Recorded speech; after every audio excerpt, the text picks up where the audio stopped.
موضوع الدرس في صفة النبي صلى الله عليه وسلم في الوعظ والإرشاد. الحمد لله وكفى، والصلاة والسلام على خاتم الأنبياء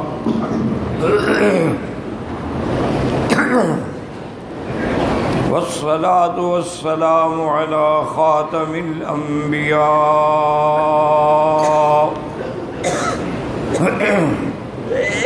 سيدنا وحبيبنا محمد المصطفى وعلى آله المجتبى وأصحابه النجبى.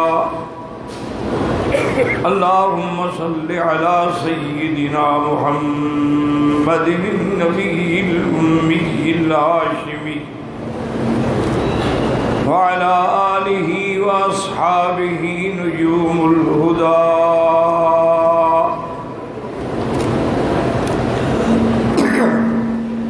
أما بعد، فقد قال الله تبارك وتعالى في القرآن المجيد والفرقان الحميد: أعوذ بالله من الشيطان الرجيم، بسم الله الرحمن الرحيم.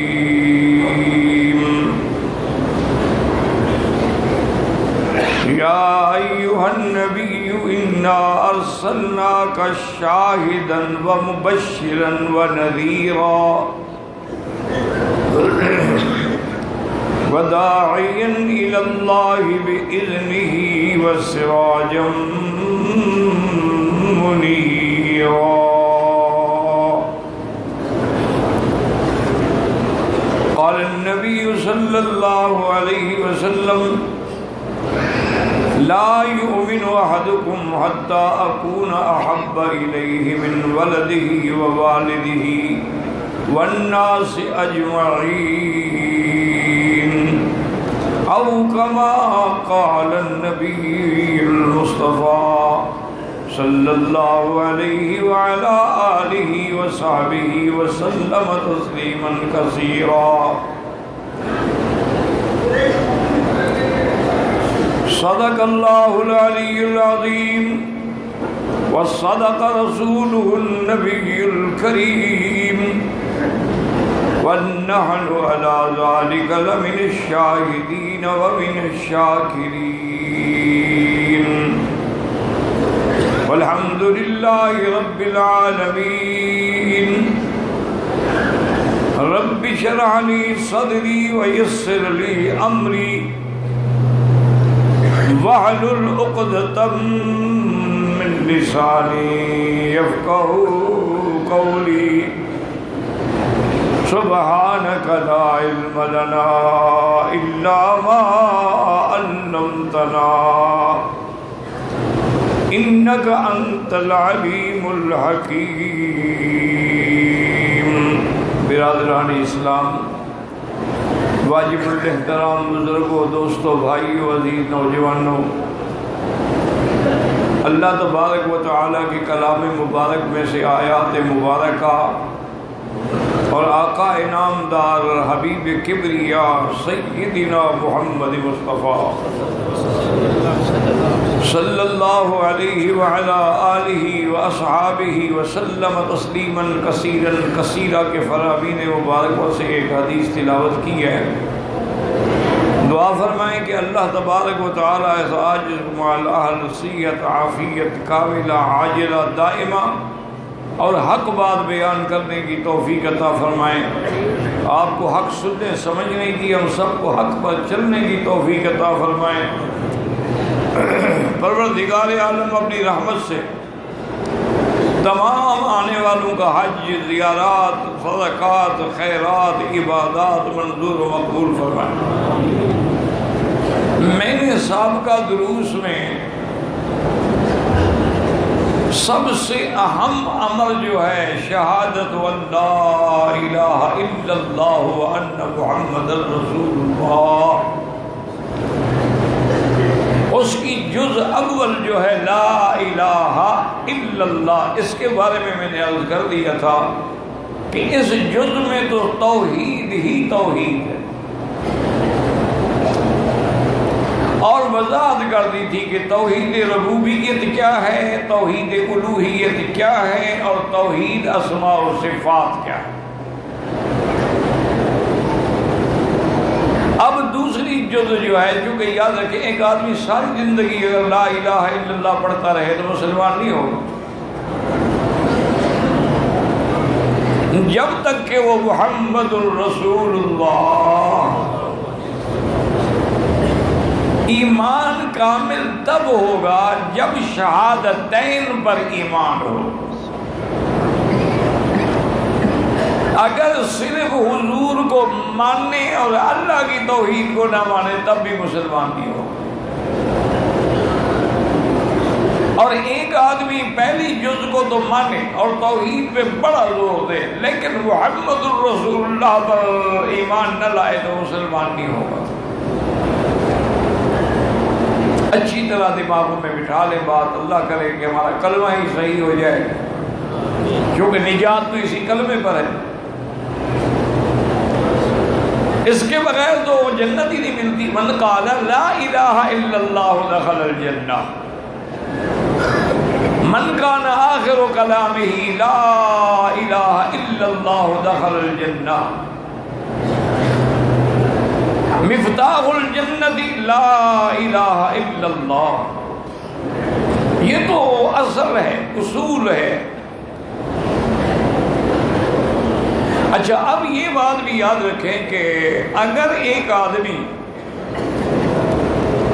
اللہ کی توحید کو مانتا ہے، اس کی ذات کو بھی مانتا ہے، لیکن صفات کا انکار کرتا ہے تو وہ بھی کافر ہے۔ اچھی طرح سمجھ لو، خدا کرے کہ ایک بات بھی سمجھ لو تو تمہارا حج میں آنا جو ہے نا انشاءاللہ وہ کام آ جائے گا۔ یعنی اس کو اللہ کی ذات پر ایمان ہے، وہ اس کو خالق بھی، مالک بھی، الہ بھی، رب بھی سمجھتا ہے، لیکن صفات کا انکار کرتا ہے۔ تو اگر اللہ کی ایک صفت کا بھی انکار کرے تو وہ کافر ہے۔ اس سارے قرآن پاک میں اللہ کے صفات کا بیان ہے نا، الرحمن الرحیم مالک یوم الدین، هو اللہ الذی لا الہ الا هو عالم الغیب والشہادہ هو الرحمن الرحیم، هو اللہ الذی لا الہ الا هو الملک القدوس السلام المؤمن المہیمن العزیز الجبار المتکبر۔ یہ سب اللہ کی صفات ہیں۔ اسی طرح ہر مسلمان آیت کرسی پر اللہ لا الہ الا هو الحی، الحی اس کی صفت ہے، القیوم اس کی صفت ہے، لا تأخذہ سنۃ ولا نوم اس کی صفت ہے۔ اسی طرح ہر مسلمان سورۃ اخلاص پڑھتا ہے، قل هو اللہ احد اللہ الصمد لم یلد ولم یولد ولم یکن، سب اللہ کی صفت ہے۔ ورنہ آپ دیکھ لیں کہ یہودی جو ہیں وہ اللہ کو مانتے تھے اور اپنے نبی کو بھی مانتے تھے، نبی کی کتاب تورات کو بھی مانتے تھے، لیکن جب انہوں نے اللہ کی صفت کا انکار کیا کہ اللہ تو بیٹوں سے پاک ہے، لم یلد ولم یولد ہے، انہوں نے کہا نہیں عزیر اللہ کا بیٹا ہے۔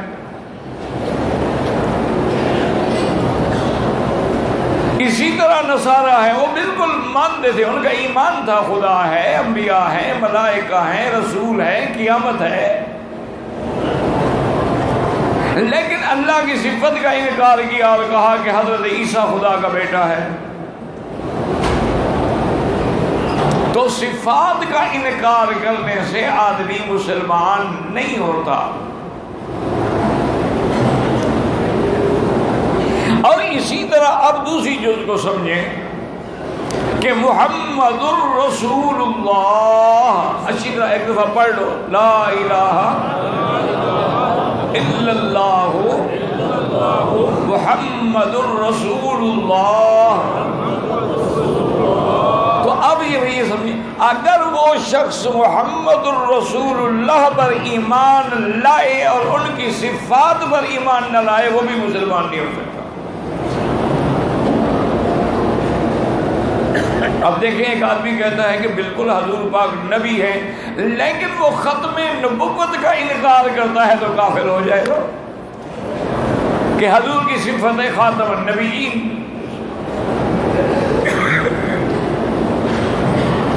اور اسی طرح یاد رکھیں کہ نبی علیہ السلام پر ایمان ہے، محبت ہے، جان دیتا ہے، لیکن حضور کو بشر نہیں مانتا تو وہ بھی حضور کی گویا جنس کا اور ذات کا انکار ہے، وہ بھی کافر ہو جائے گا۔ یہ چھوٹا موٹا مسئلہ نہیں، اس کو اچھی طرح دماغ میں بٹھاؤ، کیونکہ حضور کی بشریت جو ہے وہ منصوص ہے۔ اللہ نے فرمایا ہے کہ میرا مدنی اعلان کر دو، قل انما انا بشر مثلکم یوحی الی، میرے محبوب آپ اعلان کر دیں، فرما دیں، اور انما حسر کے لیے ہے کہ میں بشر ہوں اور میں جنس میں تمہاری طرح ہوں، اور یہی دعا حضرت خلیل نے مانگی تھی کہ ربنا وابعث فیہم رسولا منہم، میرا اللہ رسول بھیج، ان میں سے بھیج۔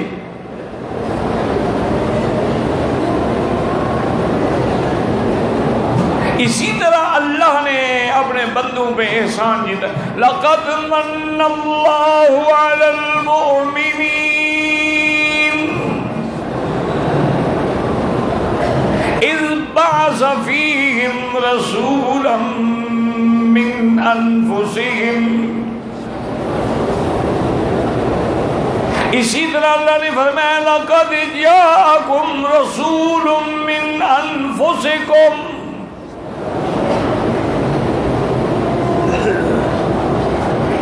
یعنی حضور صلی اللہ علیہ وسلم کی بشریت جو ہے اس کا انکار جو ہے وہ کفر ہے، اور انسان ملت اسلام سے نکل جاتا ہے۔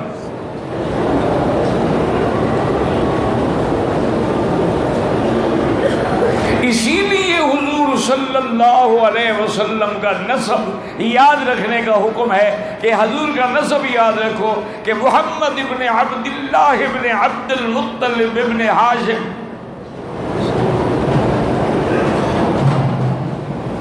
کیونکہ جب آپ باپ بھی مانیں گے، دادا بھی مانیں گے، پردادا بھی مانیں گے، تو پھر کیسے شبہ ہوگا کہ وہ بشر نہیں ہے؟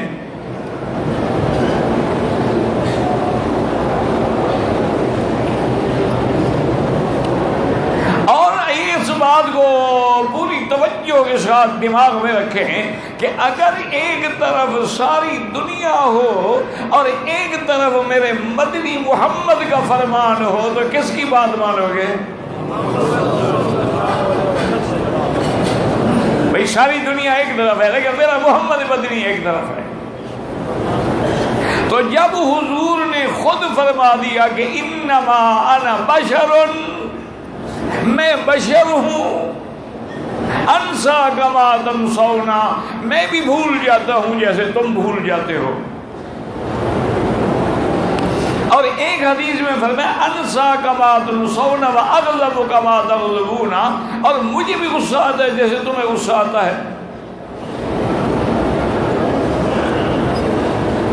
اور ایک دفعہ فرمایا کہ انما انا بشر انسا کما تنسون فاذا نسیت فذکرونی، اگر میں بھول جاؤں تو مجھے یاد دلایا کرو۔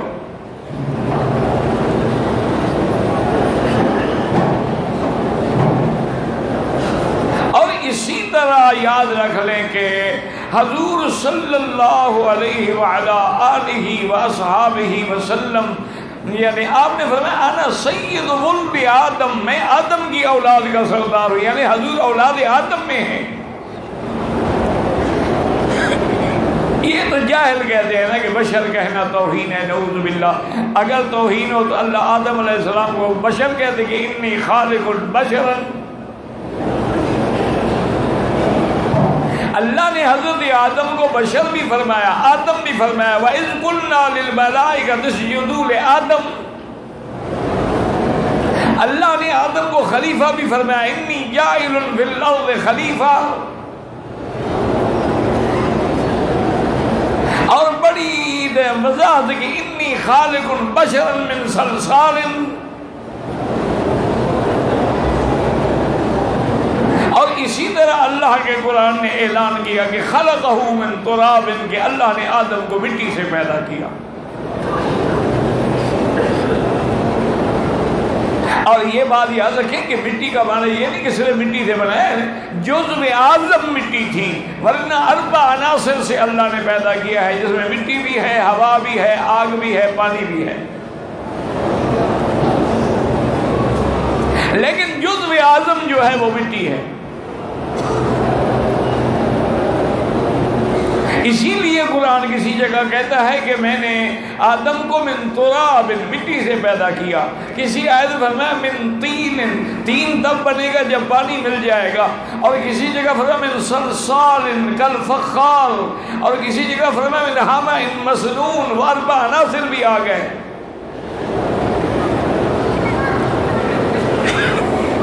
یہ مغالطے اسی لیے لگتے ہیں کہ جب آدمی معجزات دیکھتے ہیں فرق نہیں کرتے تو مصیبت میں پڑ جاتے ہیں۔ کسی بزرگ کی کرامت دیکھی بس نعوذ باللہ، یہ نہ سمجھا بھی معجزہ برحق ہے، کرامت اولیاء برحق ہے، لیکن معجزے کا معنی یہ ہوتا ہے وہ کام خارق عادت جو کوئی مخلوق نہ کر سکے، اللہ نبی کے ہاتھ میں ظاہر کرے، وہ معجزہ ہے۔ اور اگر اللہ ولی کے ہاتھ میں ظاہر کرے تو وہ کرامت ہے۔ تو معجزے کا منکر بھی کافر ہے اور کرامت کا منکر بھی کافر ہے۔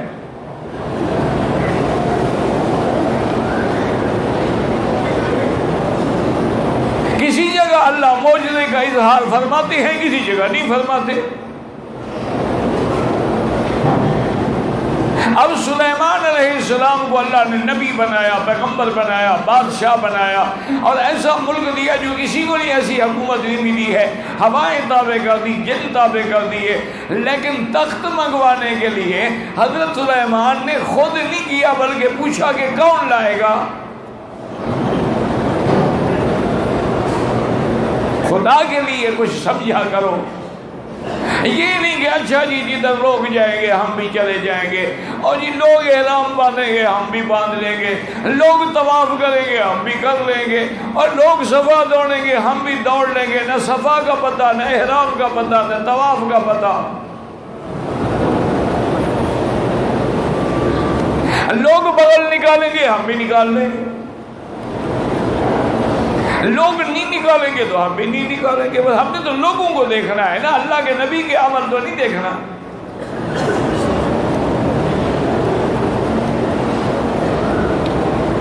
اس لیے خدا کے لیے یہ نہیں کہ فقہ ہو جی ہم تو کلمہ پڑھتے ہیں لا الہ الا اللہ محمد رسول اللہ، خود قرآن کہتا ہے وما یؤمن اکثرهم باللہ الا وهم مشرکون، کتنے لوگ ہیں جو ایمان کا دعویٰ کرتے ہیں لیکن مشرک ہیں، پھر کلمے پڑھنے کا کیا فائدہ؟ جیسے وضو ٹوٹ جاتا ہے، اب نماز میں آپ کھڑے ہیں ہوا نکل جائے تو آپ کا وضو بھی کیا، نماز بھی ٹوٹ گئی، نماز ٹوٹ جاتی ہے، وضو ٹوٹ جاتا ہے۔ ایک تمہارا عقیدہ ایسا پکا ہے کہ قبروں پہ سجدہ کرو تو نہیں ٹوٹتا ہے، غیروں کی منت باندھو تو نہیں ٹوٹتا ہے، غیروں کے نام پہ چادریں چڑھاؤ تو نہیں ٹوٹتا ہے، قبروں کے طواف کرو تو نہیں ٹوٹتا ہے، وہ ایسا پکا ایمان ہے۔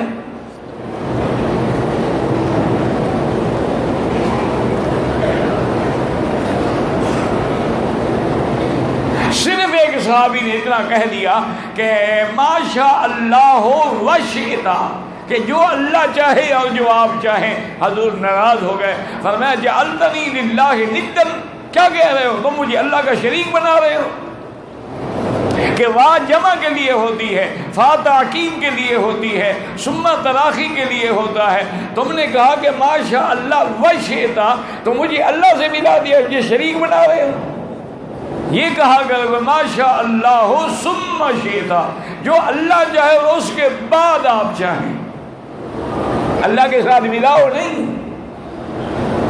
ہمارا ایمان بالکل ٹھیک ہے، یا اللہ، یا رسول اللہ، یا اللہ، یا محمد، یا اللہ، یا نبی.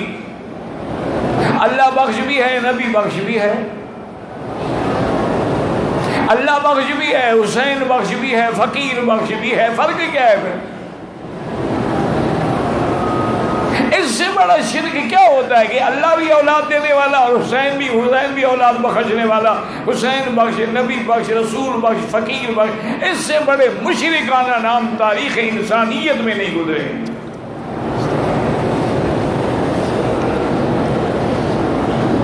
خدا کے لیے اپنے عقیدوں کو ٹھیک کرو. یہ دھوکہ کیوں لگتا ہے؟ اس کی وجہ یہ ہے کہ جب حضرت عیسیٰ علیہ السلام کو اللہ نے بغیر باپ کے پیدا کر دیا تو ایک بہت بڑی بات تھی نا جی کہ باپ کے بغیر بیٹا پیدا ہو. اور دوسری کتنی بڑی بات ہے کہ آپ دودھ پینے والے بچے ہیں، 2-3 دن کے بچے ہیں، ابھی جھولے میں ہیں، اور قوم آ کے اعتراض کرتی ہے کہ یا اخت ہارون. یاد رکھو ہارون سے مراد ہارون علیہ السلام نہیں ہے، ورنہ موسیٰ علیہ السلام اور ہارون کے زمانے میں تو 600 سال کا فرق ہے. لوگ سمجھتے ہیں کہ ہارون کی بہنیاں نے بیوی مریم شاید حضرت ہارون کی بہن تھی. غلط بات ہے. حضرت ہارون تو موسیٰ علیہ السلام سے بھی پہلے فوت ہو گئے، اور ان کے اور حضور کے زمانے میں 600 سال کا فرق ہے. معنی یہ تھا کہ ہارون ان کی قوم میں ایک بہت بڑے عابد، زاہد، اللہ والے انسان تھے. تو اس سے نسبت کی گئی کہ بی بی تم تو اس اعلیٰ خاندان سے تعلق رکھنے والی ہو، اور تمہارا باپ بھی اچھا، ماں بھی اچھی، یہ بچہ کہاں سے لے آئی ہو؟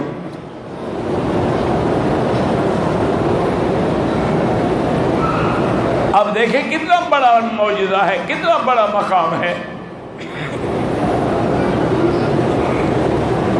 یا اخت ہارون ما کان ابوک امرأ سوء وما کانت امک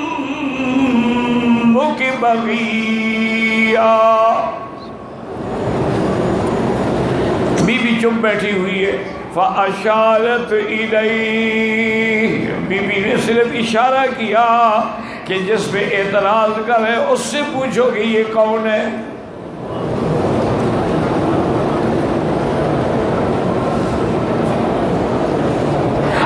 قوم جو تھی وہ اور بگڑ گئی. انہوں نے کہا کہ بی بی عجیب بات ہے، ایک تو بچہ بھی موجود ہے، اس سے بڑا اور ثبوت کیا ہوتا ہے، اور آپ ہمیں اشارہ بھی ادھر کر رہی ہے. یہ بچہ جو دودھ پینے والا ابھی پنگوڑے میں لیٹا ہوا ہے، یہ کیسے بات کرے گا؟ کیف نکلم من کان فی المہد صبیا.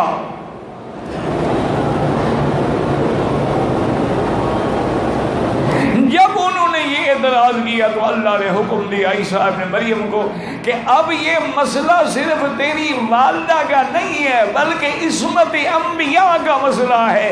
اگر نعوذ باللہ آج بھی مریم کی پاکی ثابت نہ ہوئی تو قوم انبیاء کی ماؤں پہ اور بیویوں پہ اور بیٹیوں پہ تہمتیں لگائے گی.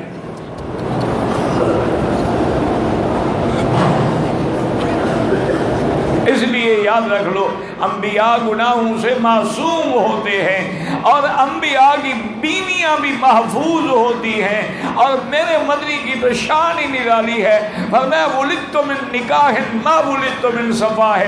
فرمایا کہ اللہ نے حضرت اسماعیل کے خاندان میں سے پھر کنانا آئے، کنانا سے قریش آئے، قریش سے ہاشم آئے، ہاشم سے عبد المطلب آئے، عبد المطلب سے عبداللہ آئے، عبداللہ کے گھر میں میں پیدا ہوا. جہاں سے میرا سلسلہ چلا ہے اس سے لے کر آج تک کوئی عورت زنا کرنے والی پیدا نہیں ہوئی.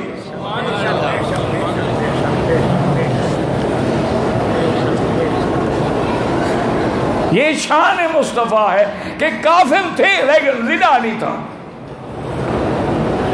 اور ایک مسئلہ یہ بھی سمجھ لو کہ نبی کی بیوی کافرہ تو ہو سکتی ہے، زانیہ نہیں ہو سکتی۔ پہلے زمانے میں کافروں سے نکاح جائز تھا نا، تو لہذا بیوی تو کافرہ تو جیسے حضرت لوط کی بیوی کافرہ ہے، نوح علیہ السلام کی بیوی کافرہ ہے، لیکن کافرہ تو ہے، زانیہ نہیں ہو سکتی۔ زنا اتنا گندا اور گھناؤنا کام ہے، اللہ نبیوں کے گھرانوں کو پاک رکھتے ہیں۔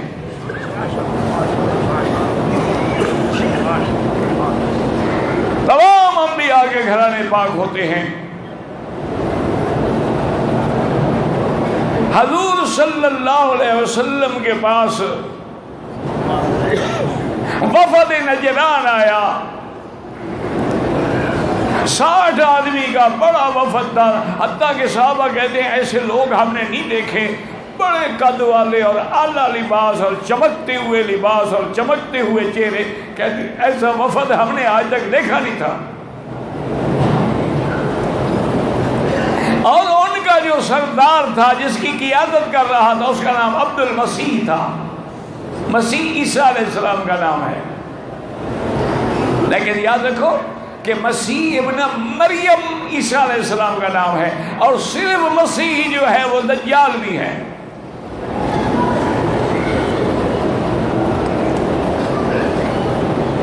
ایک لفظ ہوتا ہے معنی کئی ہوتے ہیں۔ اب مسیحی جو ہے وہ ممسوح العین سے بھی ہے کہ دجال جو ہے وہ کانا ہوگا، ایک آنکھ جو ہے اس کی ایسی ابلی ہوگی جیسے چھوٹے سیب کا دانہ ہوتا ہے۔ اور مسیحا سے بھی ہوتا ہے مردوں کو زندہ کرنے والا۔ مسیح کا مادہ سیاحت فی الارض سے بھی ہوتا ہے۔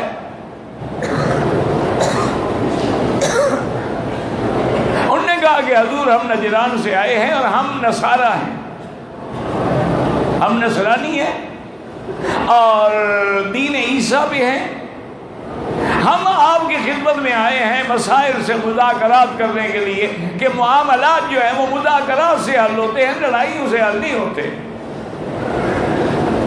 حضور نے فرمایا یہی تو میں چاہتا ہوں کہ میرے ساتھ بیٹھ کے کوئی بات کرے۔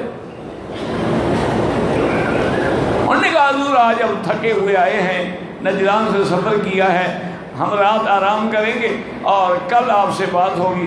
تو صحابہ نے پوچھا حضور اتنا بڑے لوگ ہیں کہاں ٹھہرائیں؟ فرمایا مسجد میں ٹھہرا دو، اور کہاں ٹھہرائیں؟ ہمارے پاس کون سے گیسٹ ہاؤس بنے ہوئے ہیں؟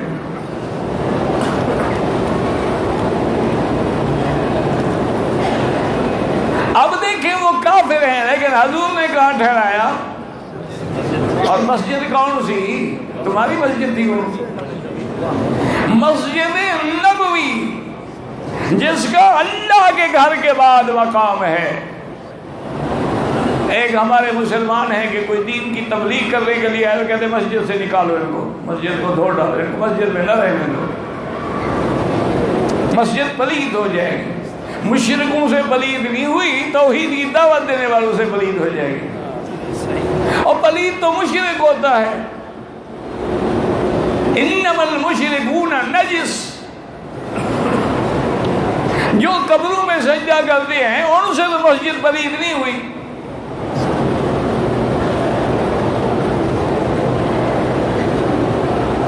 ایک قومیں ہیں جی ماننے پہ آئیں تو بچڑے کو خدا ماننے، اور نہ ماننے پہ آئیں تو عیسیٰ علیہ السلام کو پھانسی پہ چڑھانے کی کوشش کریں۔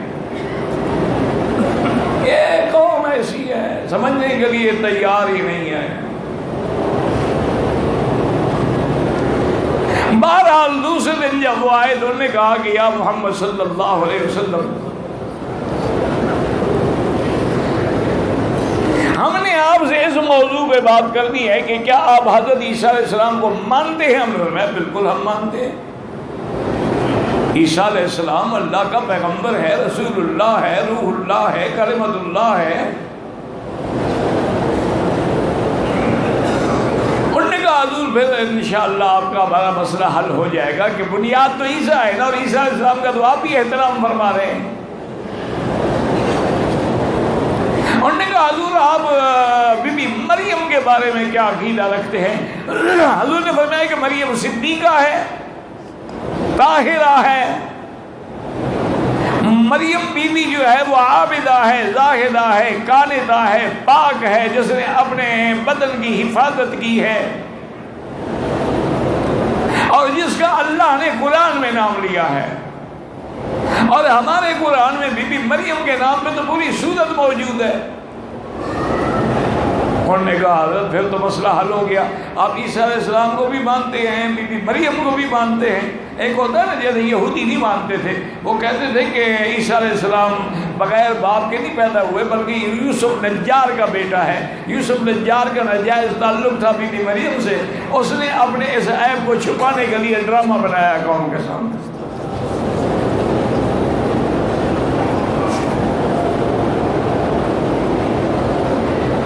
انہوں نے یہ نہ خیال کیا کس پہ تہمت لگا رہے ہیں۔ انہوں نے کہا حضور آپ نے دو باتیں ہماری مان لی ہیں، عیسیٰ علیہ السلام کی عظمت بھی مان لی اور بی بی مریم کی طہارت اور عصمت بھی مان لی، اب ایک سوال باقی ہے، اگر وہ بھی آپ مان لیں تو آپ کا ہمارا جھگڑا ہی ختم ہو جائے گا۔ حضور نے فرمایا پوچھو کیا سوال ہے؟ انہوں نے کہا جی اب یہ بتا دیں کہ عیسیٰ علیہ السلام کو آپ بھی مانتے ہیں کہ بغیر باپ کے اللہ نے پیدا کیا ہے، اور ہمیں پوری دنیا میں کوئی لڑکا دکھا دیں جو بغیر باپ کے پیدا ہوا ہو، اگر دکھا دیں تو ہم مان لیں گے، اور نہ دکھا سکے تو پھر ہماری بات مان لیں گے خدا کا بیٹا ہے۔ یا تو کوئی اور مثال بھی دو نا۔ فوراً جبریل نازل ہوئے، اللہ نے حکم دیا جبریل جلدی جائیں، اب میری توحید کا مسئلہ ہے، جا کے میرے مدنی پہ وحی پہنچائیں کہ وہ جواب دیں اس قوم کو، اعتراض کرنے والوں کو۔ حضور پاک نے فرمایا ان مثل عیسیٰ عند اللہ کمثل آدم۔ سبحان اللہ۔ قرآن آ گیا، جب قرآن آیا تو باطل بھاگ گیا۔ قرآن فرقان ہے، حق و باطل میں تمیز کرنے والا، قرآن ہدایت دینے والا، قرآن شفا دینے والا، قرآن نور ہے، رحمت ہے، شفا ہے، ہدا ہے، ذکر ہے، تذکرہ ہے، لیکن خدا کے لیے قرآن پڑھنے والے اور قرآن کو سمجھنے والے بنو۔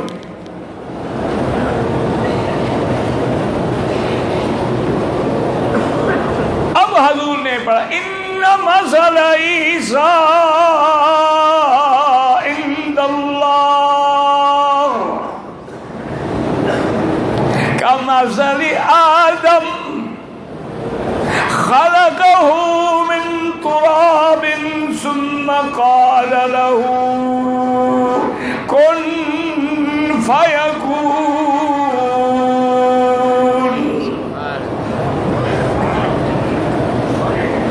اللہ نے فرمایا میرا بندی ان کو جواب دو کہ حضرت عیسیٰ کی مثال ایسے ہے جیسے آدم، عیسیٰ کا تو باپ نہیں ہے، آدم کا تو باپ بھی نہیں، ماں بھی نہیں، اس کے بارے میں کیا فیصلہ کرو گے؟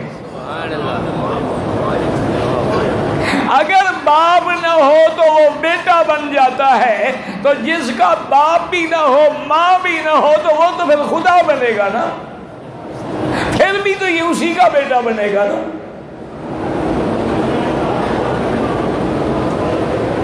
اب جب حضور نے اللہ کا قرآن پڑھا، پڑھے لکھے لوگ تھے، علم رکھتے تھے، اور ان کے بڑے بڑے جو احبار تھے، رہبان تھے، پیر تھے، مولوی تھے، وہ بھی وفد میں شامل تھے۔ اب سب جناب خاموش بیٹھے ہیں، تو ہمیں فیصلہ کرو۔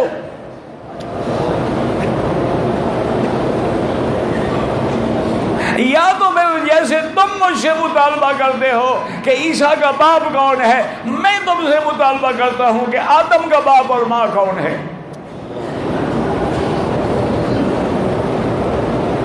اب جناب باطل کی تو ہمیشہ یہی ہوتا ہے، جب حق کی مار پڑتی ہے نا، نضرب بالحق علی الباطل، اللہ فرماتے ہیں ہم حق کو باطل پر مارتے ہیں، فَيَدْمَغُهُ فَإِذَا هُوَ زَاهِقٌ، اس کا دماغ پاش پاش ہو جاتا۔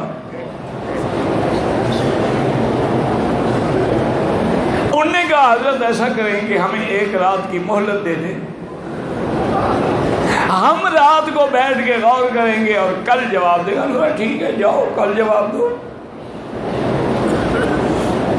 اللہ نے قرآن نازل کر دیا، جبریل آیا کہ اللہ فرماتے ہیں میرا مدنی اب یہ ان کے احبار بھی، پیر بھی، مولوی بھی، تاجر بھی، اب بڑے آئے چھوٹے سب پھنسے ہوئے ہیں، اب ان کو مت جانے دو، ان کو کہو کہ آؤ ہم مباہلہ کرتے ہیں۔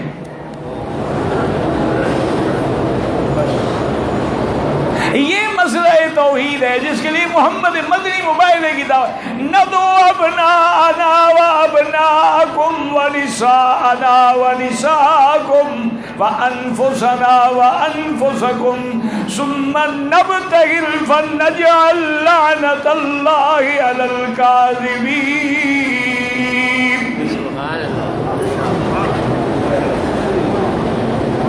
حضور نے بلایا عبد المسیح پر، میں آواز سنو، بلاؤ تم اپنے خاندان کو، میں بھی اپنے خاندان کو بلاتا ہوں۔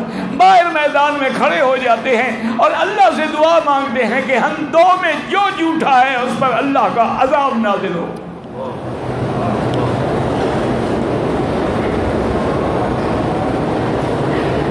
انہوں نے کہا جی ہم پھر اپنے علماء سے مشورہ کر لیں۔ رات کو پھر بیٹھ گئے، ان کے احبار بھی تھے، ان سے پوچھا کہ اب کیا کریں، حضور کو دعوت مباہلہ دے چکے ہیں۔ انہوں نے کہا خدا کے لیے مباہلہ نہ کرنا، وہ اللہ کا سچا نبی ہے، تمہاری نسل تک ختم ہو جائے۔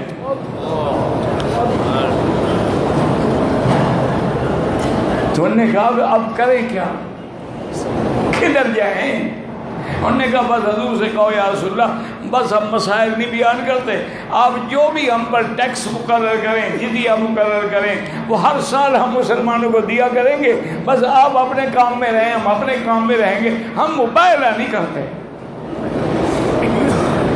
حضور نے صحابہ سے فرمایا کہ واللہ مجھے اللہ کی قسم ہے اگر میرے مقابلے پہ مباہلے کے لیے نکلتے لَأَضْرَبَتِ الْوَادِي وَالنَّارَ، اسی وادی سے ایسی آگ اٹھتی کہ ان کے سارے خاندانوں کو جلانا۔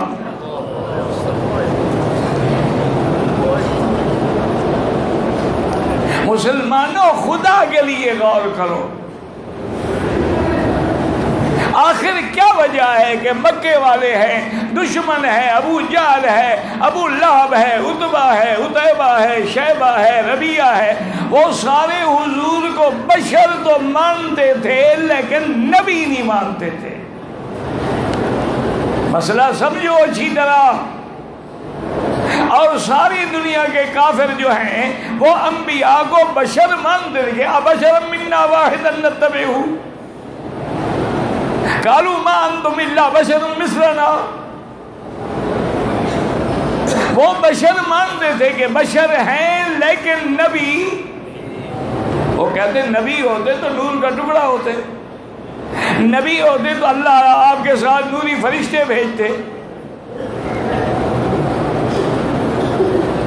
اس کا بھی اللہ نے قرآن میں جواب دیا کہ میرا محبوب آپ ان کو بتلا دیں قُلْ لَوْ كَانَ فِي الْأَرْضِ مَلَائِكَةٌ يَمْشُونَ مُطْمَئِنِّينَ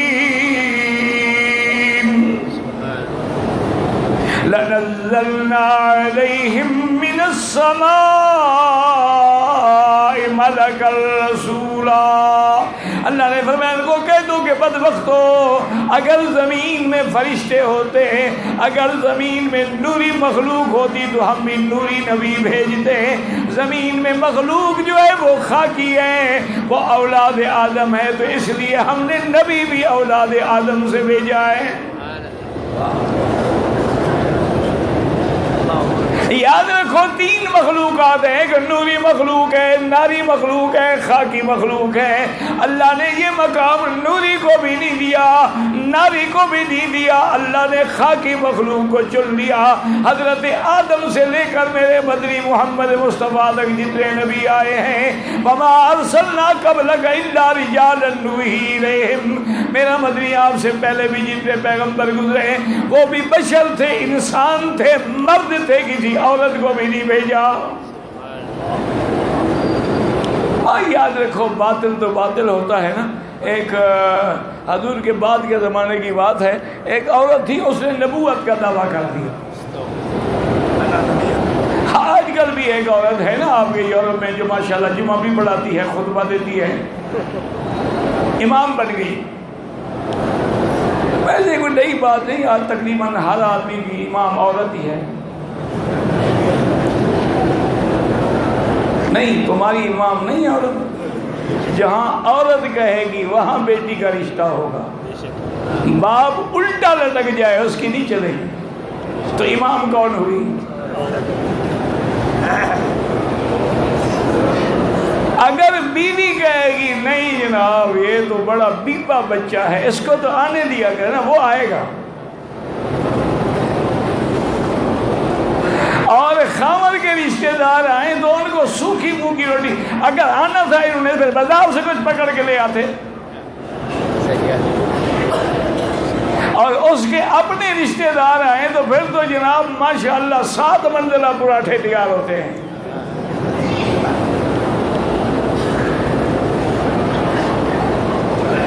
اب بھی مصیبت یہی ہے کہ لوگوں نے، اور یہ میں نہیں کہتا، حضور پاک نے فرمایا کہ ایک وقت آئے گا میری امت پہ،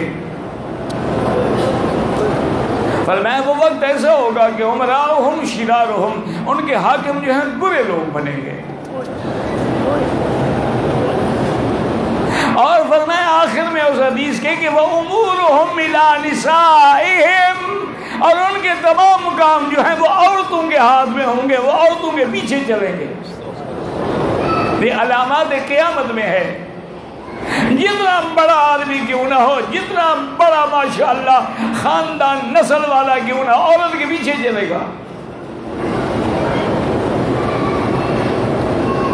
تجربہ کر لیں، حرم کے دروازے پہ کھڑے ہو جائیں، عورتیں آتی ہیں میری بیٹیاں ماشاءاللہ ایسے چل رہی ہوتی ہیں جیسے انارکلی پھرنے آئی ہوئی ہوں، اور چپل پاؤں سے یوں پھینک دیتی ہیں اور خامد اٹھا کے یتیم بچے کی طرح پیچھے چلا.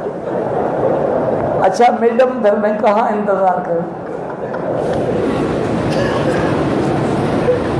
اور جب سے تم نے خدا رسول کو چھوڑا تمہیں اللہ نے عورتوں کے جوتے اٹھانے پر مجبور کر دیا. جب تم محمد کے غلام تھے زمانہ تیرا غلام تھا.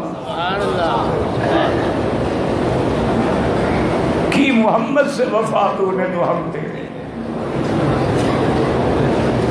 اور جب سے تم نے حضور کی اتباع چھوڑ دی ہے، اب جو عورت کہے گی اگر اس نے 11ویں بنانی ہے، خامد الٹا ہو جائے نہیں روک سکتا.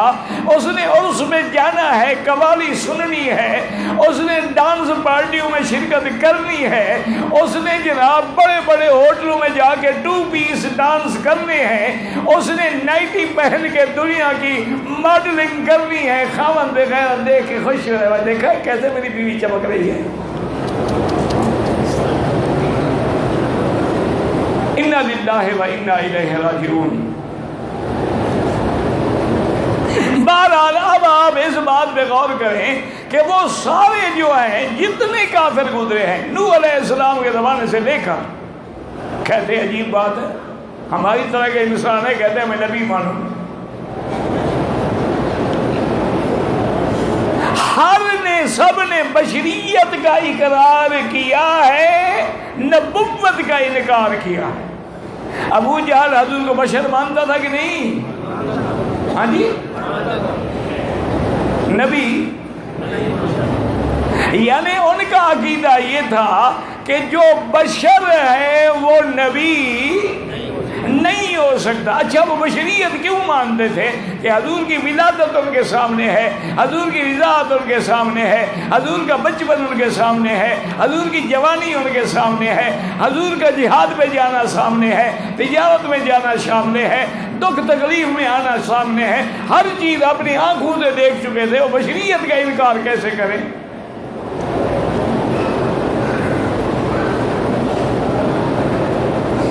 اسی لیے ابو جہل سے ایک سردار نے پوچھا کہ یہ آپ کے مکے میں جو نبی پیدا ہوا ہے آپ کیا کہتے ہیں؟ انہوں نے کہا اب ادھر ادھر دیکھا، کہتے یار کیا کہتے ہیں؟ نو صادق سچا ہے. ابو جہل ہے، کہتے سچا ہے. اس نے کہا اگر سچا ہے تو دلیل کیا ہے سچ؟ انہوں نے کہا لبث فینا من عمرہ 40 سنۃ، 40 سال ہمارے اندر گزارے ہیں. ولد فینا، نشأ فینا، شاب فینا، بعث فینا، یہ سب ہمارے اندر ہوا۔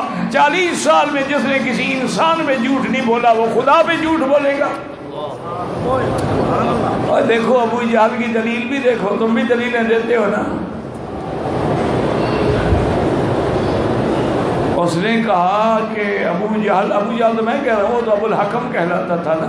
تو اس نے کہا پھر عجیب بات ہے، جب مانتے ہو کہ سچا ہے پھر کلمہ پڑھ کے اقرار کیوں نہیں کر لیتے؟ انہوں نے کہا یہی تو ضد ہے نا، منا وزیر و منہم وزیر، ہمارے ان کے خاندان کا مقابلہ ہے۔ کبھی مکے کے وہ سردار بنتے ہیں، کبھی ہم بنتے ہیں، کبھی وہ وزیر بنتے ہیں، کبھی ہم بنتے ہیں۔ اب اللہ نے ان کے گھر میں نبوت بھیج دی، ہم کیا کریں؟ یا تو ہم مقابلہ کر کے خدا بنے نا، اور تو سارے لوگ جوتا ماریں گے کہ بندہ ہو کے خدا کیسے بن گیا۔ اور خدا کے لیے اپنے عقائد کو سیدھا کریں۔ ایسے بھی لوگ دنیا میں موجود ہیں جنہوں نے حضرت علی کو خدا کہا ہے، آج بھی وہ موجود ہے۔ نصیری یا جو فرقہ ہے شیعہ کا، وہ حضرت علی کو خدا سمجھتا ہے۔ حضرت علی کے زمانے میں بھی تھے، آپ نے ان کو بلایا کہ کیا؟ انہوں نے کہا جی آپ خدا ہیں۔ انہوں نے کہا خوف خدا کرو، میں انسان ہوں۔ انہوں نے کہا نہیں جناب، یہ تو انسان کا لباس ہے نا، اندر میں تو آپ بس آپ ہی ہیں نا۔ ایمان سے کہو کیا یہی مسلمان کا عقیدہ آج کا نہیں ہے کہ ظاہر میں ہے پیر فریدن ہے، باطن میں خود اللہ؟ یہ مسلمانوں کا عقیدہ ہے کہ ظاہر میں تو میرا پیر فرید کہہ رہا ہے کہ اصل میں تو خدا ہے۔ کتابوں میں لکھا ہے کہ جب حضور معراج میں گئے اور سدرۃ المنتہا سے رف پر آگے گئے، جبریل رک گئے، دیکھا تو جبریل مسکرا پڑے۔ ملائکہ نے پوچھا کیا بات ہے؟ انہوں نے کہا اوپر بھی آپ ہیں نیچے بھی آپ ہیں، ہمیں سمجھ نہیں آتی کہ میں کیا کروں۔ یہ کتابوں میں لکھا ہو۔ ایمان سے کہو اگر اوپر بھی آپ ہیں نیچے بھی آپ ہیں، پھر معراج تو نہ ہوا، ڈرامہ ہوا نا۔ پھر کس بات کا معراج؟ اللہ کے بندے، اگر نبی خود خدا ہے، معراج کس کو ہوا ہے؟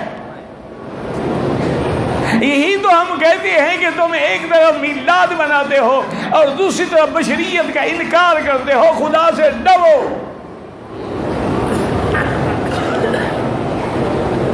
میلاد کا معنی کہ حضور کس تاریخ کو پیدا ہوئے ہیں، ادھر میلاد میں جھنڈیاں لگاتے ہو، جلوس نکالتے ہو، اور ادھر کہتے ہیں نہیں جناب اللہ کا نبی تو نور من نور اللہ ہے، وہ تو اللہ کے نور کا ٹکڑا ہے۔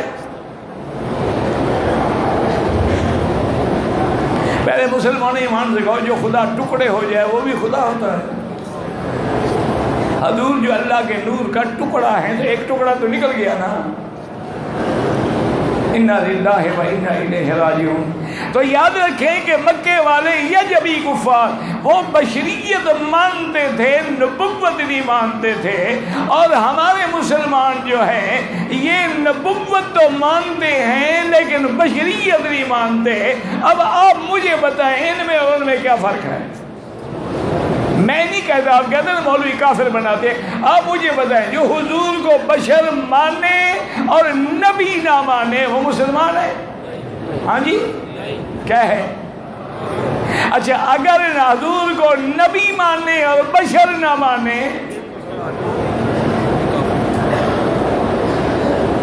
اللہ کے بندو اگر حضور کی بشریت کا انکار کرو گے تو پھر تو حضور کی والدہ کا بھی انکار، والد کا بھی انکار، دادے کا بھی انکار، آپ کی بیویوں کا بھی انکار، آپ کی بیٹیوں کا بھی انکار، آپ کی اولاد کا بھی انکار۔ نور کی بیوی ہوتی ہے، نور کی بھی اولاد ہوتی ہے۔ جبریل علیہ السلام کی اولاد کا کیا نام تھا؟ تو اس لیے ہمیشہ یاد رکھیں کہ اگر تم نے محمد الرسول اللہ پڑھا اور بشریت کا اقرار نہ کیا تو گویا تم نے کلمہ نہیں پڑھا ہے، کافر ہو جاؤ گے۔ اور اگر محمد الرسول اللہ پڑھا اور حضور کی صفتیں رحمت للعالمین، خاتم النبیین، سید الاولین، امام الانبیاء والمرسلین، ان صفتوں کا انکار کیا تب بھی مسلمان نہیں رہو گے۔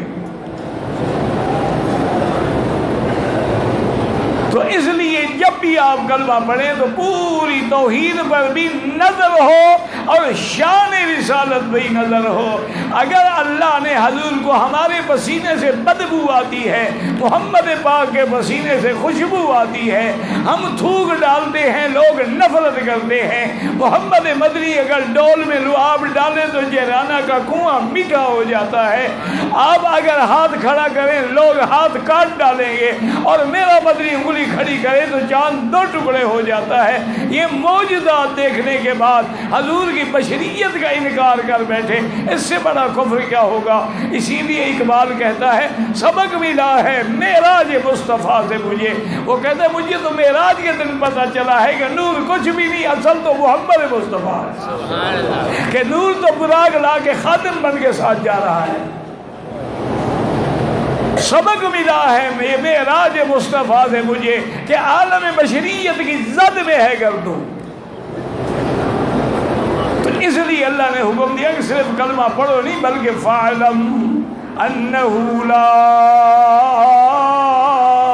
إِلَٰهَ إِلَّا اللَّهُ۔ تو یقین رکھیں حضور بشر ہیں لیکن سید البشر ہیں، حضور بشر ہیں لیکن ساری بشریت کے ناز ہیں، حضور بشر ہیں لیکن سب سے افضل ہیں، بعد از خدا بزرگ توئی قصہ مختصر۔ اللہ خالق ہے، اللہ معبود ہے، میرا مدنی عابد ہے، اللہ مسجود ہے، میرا مدنی ساجد ہے، اللہ دینے والے ہیں، میرا مدنی مانگنے والا ہے، اللہ بلانے والے ہیں، محمد معراج پہ جانے والے ہیں۔ اپنے عقیدے صحیح کریں، زندگی تو انشاءاللہ بات باقی۔